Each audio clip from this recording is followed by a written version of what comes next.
জি, আমি ফয়সাল করিম মাসুদ। আহ, বিগত 12ই ডিসেম্বর ওসমান হাদির নামে যে ব্যক্তির হত্যা মামলার আসামি আমাকে করা হয়েছে।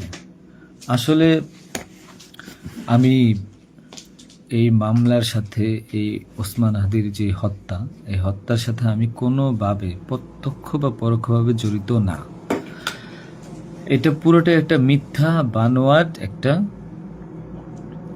নিউজ বা যেটাই বলেন আসামি আমাকে করা হয়েছে। করার পিছনে বেশ কিছু কারণ আছে, কারণ আমি তার প্রচারণে ছিলাম। আমি তার অফিস বলেন, আড্ডাখানা বলেন, যেটাই বলেন আমি সেখানে ছিলাম। সেখানে থাকার পিছনে মূল কারণটা হলো, আপনারা জানেন যে আমি অ্যাপেল সফট আইটি নামে একটা প্রতিষ্ঠানের মালিক। বিগত 10-12 বছর ধরে এই প্রতিষ্ঠান আমি চালাচ্ছি। এই প্রতিষ্ঠান থেকে আমি প্রায় 20-30 কোটি টাকার কাজ করেছি উইদাউট তদবির, সুপারিশ ছাড়াই। কারণ আমি ব্যাটল অফ 71-এর প্রতিষ্ঠাতা। ব্যাটল অফ 71-এর মতো একটি গেম বানিয়ে আমি বাংলাদেশে জাতীয় পুরস্কারও পেয়েছি। আমি সফটওয়্যার ইঞ্জিনিয়ার, আমি এমবিএও করেছি। এখন কথা হচ্ছে সেটা না, কথা হচ্ছে যে আমি সেখানে কেন গেলাম। সরকার পতনের পর আমার ব্যবসা প্রতিষ্ঠানে অনেক লস হয়, যেখানে আমি ঋণগ্রস্ত হয়ে যাই। তো আমি কিছু কাজ, নতুন কাজ, আইটির কাজ জমা দিয়েছি। তো আমি তাদেরকে জমা দেওয়ার পর আমি দেখলাম যে তদবির সুপারিশ এখন দরকার হবে, কারণ যেহেতু আমার ব্যক্তিগত প্রোফাইলে এখন কোনো কাজ হচ্ছে না। তো আমি ওসমান হাদির ওখানে যাই, তার সাথে কথা বলি। বলার পর সে আমাকে আশ্বস্ত করে বলে যে সে আমাকে কাজ পাইয়ে দিবে। এই বাবদ সে 5 লাখ টাকাও চায়। আমি 5 লাখ টাকা দিই তাকে। নগদ চেয়েছিল, আমি নগদই দিয়ে দিয়েছি। দেওয়ার পর সে আমাকে বললো, ভাই আপনি অ্যাজ এ ডোনার হিসাবে আপনি আমার যেই প্রোগ্রামগুলো হয় নির্বাচনী প্রচারণা, একটা অফিস দিয়েন, বা প্রচারণে মাঝে মধ্যে একটু ছেলে পেলেরে হাদিয়ে দিয়েন। তো সে হাদিয়েই বলে আসলে বেসিক্যালি।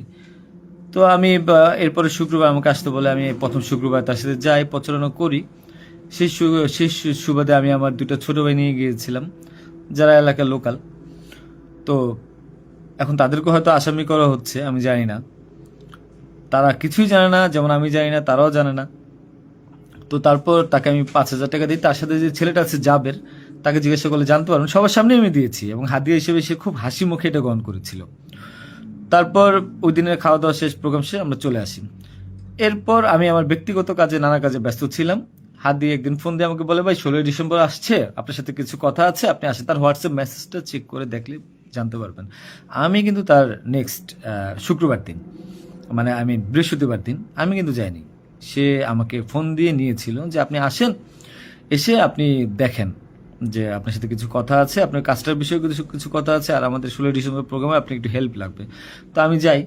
সাথে আমার বেসিক্যালি আমি বাইক চালাইতে পারি না, সেজন্য আমার যে বাইক, সেই বাইকের একজন চালক ছিল, ওটা আমার খুব ক্লোজ ছোট ভাই, আমার খুব স্নেহের, আলমগীর। এবং তাকে নিয়ে যাই সাথে করে। যাওয়ার পরে তার সাথে আমি, পতাকা হবে 35 ইঞ্চি, 40 ইঞ্চি, 18 ইঞ্চি, এগুলো জাবেরকে জিজ্ঞাসা করলে পাবেন, তার সাথে লোক, তাদের সবাই যারা ছিল ওই সিসি ক্যামেরা যাদেরকে যাচ্ছেন সবাইকে জিজ্ঞাসা করতে পারেন। এবং তাকে 250 গেঞ্জি বানিয়ে দিতে হবে, এই জন্য কত টাকা লাগবে ডিটেল।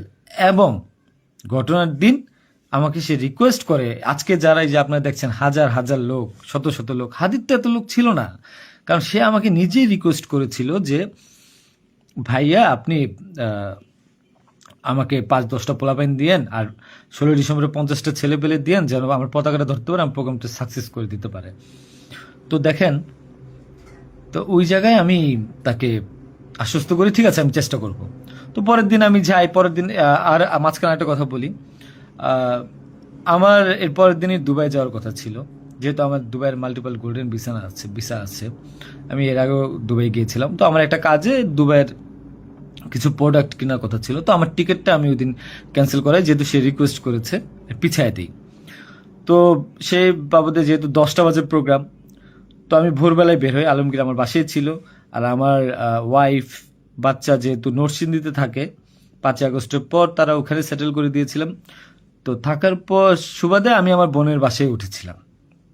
আমি কিন্তু অন্য কোথাও যাইনি, বোনের বাসায় উঠেছিলাম ওদিন রাতে। তো ওই বাইক নিয়ে যাই, যেহেতু বাইকটা আমি কিনেছি। তো নাম রেজিস্ট্রেশন হয়নি। তো আলমগীর বাইকটা চালায়, আমাকে নিয়ে যায়। তো ভোরবেলা আমরা একটা উবার ডেকে আমরা একটা রিসোর্টে যাই, এটাও সত্য। ওই রিসোর্টে যে মেয়েটা ছিল, ওই মেয়েটা বেসিক্যালি আলমগীরের গার্লফ্রেন্ড। কারণ আলমগীর আমি দুবাই চলে যাওয়ার পর সে যেহেতু এলাকায় থাকতে পারছিল না, তার একটু বাইরে থাকতে হবে। তো মেয়েটা তার কাছে একটা হেল্প চায় বাসা ভাড়ার জন্য। তো আলমগীর তার গার্লফ্রেন্ডকে হেল্প করার জন্য বলে, ঠিক আছে তুমি আজকে দেখা করো, আজকে আমাদের অনেক কাজ, তোমার সাথে আমি পরে দেখা করতে পারবো না। তো আলমগীরের সাথে আমি যাই। যাওয়ার পর 8টা 9টার দিকে আমি আবার চলে আসি, কারণ আমার এই টিকিটটা ক্যান্সেল করতে হবে। আবার হাদির প্রোগ্রামে যেতে হবে, ছেলে পেলেও নিয়ে যেতে হবে। তো আমি প্রিপারেশন নিয়ে সকালবেলা চলে আসি। আসার পর এখানে যে মেয়েটার গার্লফ্রেন্ড বানানো, মিথ্যা বানোয়াট একটা প্রচারণা, মানে এর চেয়ে লেম জঘন্য কোনো কিছু হইতে পারে না এই দেশে। মানে আমাকে আসামি করেছেন, ভালো কথা করেন, কিন্তু এইরকম মিথ্যা মানুষের কলঙ্ক দেওয়ার কোনো মানে নেই। সতরা জানেন ওই মেয়েটা গরিব একটা মেয়ে, মেয়েটাকে ফাঁসাচ্ছেন, মেয়েটাকে দিয়ে যা মন চায় তাই বলান। এখন কথা হলো যে আমি প্রোগ্রাম করেছি হাদিকে, যে ওই দিন কথা বলেছি, এবং ওই দিন আমি তাকে আবার 10,000 টাকা দিয়েছি, পোলাপানকে খাওয়া দিয়েন। আমি আমার বাইক নিয়ে যাই, কে বা কারা এই হত্যাকাণ্ড ঘটেছে আমি জানি না। আমি 10 মিনিট আগে তার কাছ থেকে বিদায় নিয়ে চলে আসি। আসার পর আমি বাসায় আসি, যেহেতু আমি যাব দুবাই, আমি টিকিট ক্যান্সেল করেছি। আপনারা দুবাইয়ের টিকিটগুলো দেখতে পারেন। আমি একটু দেখাই একটা জিনিস আপনাদেরকে। এই যে দেখেন আমার দুবাইয়ের মাল্টিপল ভিসা। 1 মিনিট।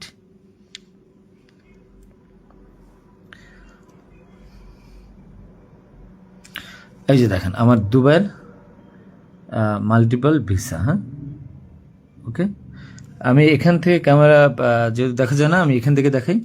এই যে দুবাইয়ের মাল্টিপল ভিসা আমার স্পষ্ট আছে, দেখেন। ঠিক আছে, দেখেন। আরো ভালোভাবে যদি দেখাইতে চাই তাহলে দেখতে পারবেন কিনা আমি জানি না, একটু ভালোভাবে দেখেন। যাই হোক, এটা আমার দুবাইয়ের ভিসা। তো এরপর আমি এই যে আমার দুবাইয়ের ভিসা, আমার ওই দিন টিকিট ক্যান্সেল করি এবং আমি যাবো আমার কাছে বিদায় নিবই স্বাভাবিক। আমার ভাগিনা একটা আছে 5 বছর বয়স, সে আমার মোবাইলটা ফেলে দেয়। মোবাইলটা ফেলে দেওয়ার কারণে যেটা হয়েছে যে আমার এই মোবাইলটা নেওয়ার জন্য আমার দুই ভাগিনা খুব দৌড়ঝাঁপ করে মোবাইলটা নিয়ে আসে। আমার কাঁধে ব্যাগ ছিল, এখন ব্যাগকে অস্ত্রের ব্যাগ বানিয়ে দিচ্ছে, কিচ্ছু করার নেই আমার, যা বলবে তাই সত্য। আর আমার বাইকের নাম্বার প্লেট চেঞ্জ করে নাম্বার ম্যানহোল থেকে উদ্ধার করা, আমার বাবা 2বার ব্রেন স্ট্রোক করছে, তাকে দিয়ে উদ্ধার করানো, এটা কোন নাটক আমি জানি না। তো তারপর এই তো বাইক উদ্ধার দেখলাম, এগুলা দেখলাম। এরপর আমি বিদায় নিয়ে চলে আসি।